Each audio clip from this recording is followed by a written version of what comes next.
होई। प्रिय अजितदादा, हा कागद तुमच्यापर्यंत पोचेल की नाही माहीत नाही, पण मी माझ्या मनातलं लिहितेय. मी मोलमजुरी करणारी तुमची लाडकी बहीण.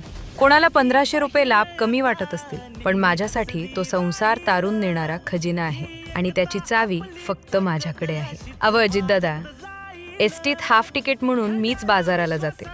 त्याचाही मला खूप मोठा आधार होतो. आमची लेक साऊ तर खूप शिकायचं म्हणते. पैशाचं विचारलं तर ती म्हणते, कशी? तुम्हाला कोण मागतंय? माझा जीवाभावाचा दादा हाय की खंबीर? खरंच तुम्ही लाडक्या बहिणींना एवढं दिलंय की तुमचे दाजी तुमच्यावर कधी कधी रुसतात, पण ते सुद्धा खुश आहेत, कारण त्यांचाही पैसा वाचतो की.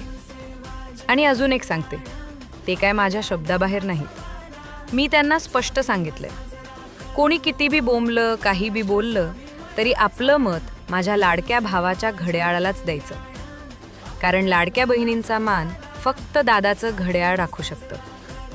त्यामुळे अजितदादा, तुम्ही अजिबात चिंता करू नका. तुमच्या या लाडक्या बहिणी तुमच्या मागं खंबीरपणे उभ्या आहेत, लाडक्या बहिणींचा मान राखायला. चला तर मग घड्याळाचं बटन दाबायला.